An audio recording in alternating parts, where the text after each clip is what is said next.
দক্ষিণী সিনেমার সুপারস্টার থালাপতি বিজয় এবার বড় চমক দিলেন।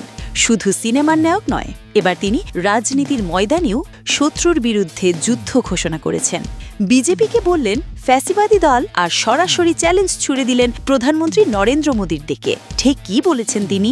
কেন এই মন্তব্যে উত্তপ্ত হয়ে উঠেছে ভারতের দক্ষিণের রাজনীতি? আসুন বিশ্লেষণ করি।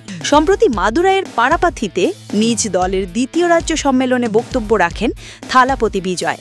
হাজার হাজার সমর্থকের সামনে দাঁড়িয়ে তিনি ঘোষণা দেন তার দল তামিলাগা ভেট্রি কাজাগাম টিভিকে 2026 সালের তামিলনাড়ু বিধানসভা নির্বাচনে এককভাবে লড়বে।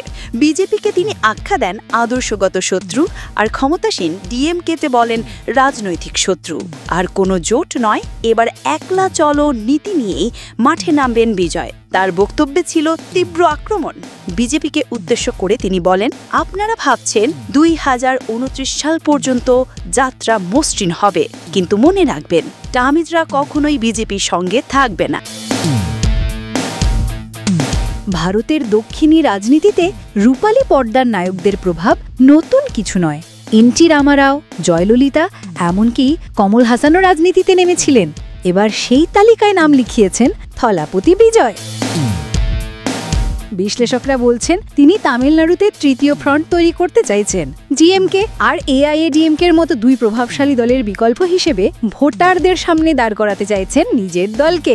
বিজয়ের কথাবার্তায় বোঝা যাচ্ছে তিনি শুধু জনপ্রিয়তার ভরসায় রাজনীতিতে আসেননি, বরং নিজের অবস্থানও স্পষ্ট করতে চাইছেন।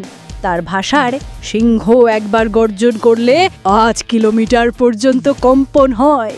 শেয়াল অনেক আছে, কিন্তু সিংহ থাকে একটাই। তাহলে আসল প্রশ্ন হলো, থলাপতি বিজয়ের জনপ্রিয়তাকে ভোটে ডুব নেবে? তিনি কি তামিলনাড়ুর রাজনৈতিক সমীকরণ পাল্টাতে পারবেন, নাকি তিনি শুধুই দক্ষিণী সিনেমার মতো রাজনীতিতেও এক নাটকীয় অধ্যায় শুরু করলেন? একদিকে বিজেপির বিরুদ্ধে তার তীব্র অবস্থান, অন্যদিকে ডিএমকে রাজনৈতিক শত্রু ঘোষণা করায়। এতে স্পষ্ট বোঝা যাচ্ছে তিনি মধ্যপদে হাঁটতে চাইছেন না, বরং সরাসরি দুই দিকেই লড়াইয়ের ঘোষণা দিচ্ছেন। 2026 সালের তামিলনাড়ুর নির্বাচন পর্যন্ত সময় এখনো বাকি, কিন্তু থলাপতি বিজয়ের এই ঘোষণায় ইতিমধ্যে উত্তপ্ত হয়ে উঠেছে ভারতের রাজনৈতিক অঙ্গন। আপনারা কি মনে করেন, সিলেবার এই সুপারস্টার কি সত্যি রাজনীতিরও সুপারস্টার হতে পারবেন? কমেন্টে জানাতে ভুলবেন না।